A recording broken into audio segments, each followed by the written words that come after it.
finance was out sick the beginning part of the week. There was something going around in there. So, No, go right ahead. Could you just tell us again, and we have a couple of council people Mm-hmm. that came late about Monday's meeting, what time, where? Monday's meeting, I don't have an agenda yet, but the MARB called a telephone conference meeting, but it's still gonna be open to the public. It's gonna be on the second floor. We're getting video equipment, so that we can so instead of having like 100 people conference in, everybody will sit there and it sounds like call into us, if you will, and we'll set up the conference call. And I don't have an agenda yet. I will have one 24 hours, I'm sure, before the meeting. But what they're going to do is they're looking to put through a type of resolution. And I spoke with Bob Dakers about it because I wanted to know, okay, do I proceed with the orders you've already given me? Are there going to be new orders? They said it's pretty much going to follow the letter, the 5-page letter that we all got now. But there may be a couple of other items which he didn't get into. And then we went on about talking about the ECS money and how to book it, similar to Hartford. 1 o'clock? 1 o'clock. At Harry North? No. We're doing it at the second, we're doing it in the Board of Ed room. Do you know what the resolution's gonna say? Any idea yet?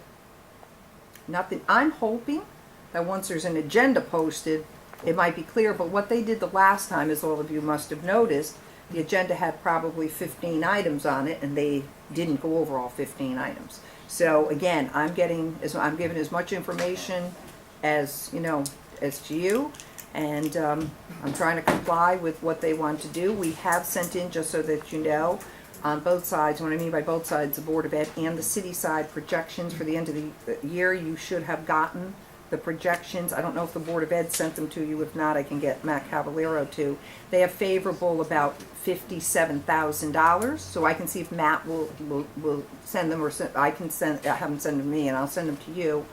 And then we're giving him information. Linda's working with Deb Testa to get us the insurance information that was requested. I've reached out to Bill Lindsay, that is getting the debt service information that was requested. And I cleared up one other thing, and I'm trying to think of what it was. Oh, I know Bob Z is looking at the sewer. There was a question about funding in the sewer fund. We're doing that. And Ray Delamere is working on projections for both the sewer fund and also the Allentown Fire Department. So they'll do that on Monday at 1 o'clock, and then there'll still be the MARB meeting on the 3rd. Yes. Oh, yes. Oh, yes. They want it prior to. In other words, that whatever resolution they're doing it sounds like contemplation of the 3rd. And just so all of you know, that the ones that weren't on the council, we had a similar situation a couple of years back, without a MARB, if you will, in which there was legislation pushed through. It wasn't on the agenda, but it got on. They put it on to allow the mayor at that point in time, with approval of the council, to be able to change the mill rate after the first Thursday in May. So I don't know if the MARB knows that, but I'm going to, if Mr. DeMass is in the office tomorrow, see if he can pull that information so they know historically what was done. Because I don't know if they're aware of that.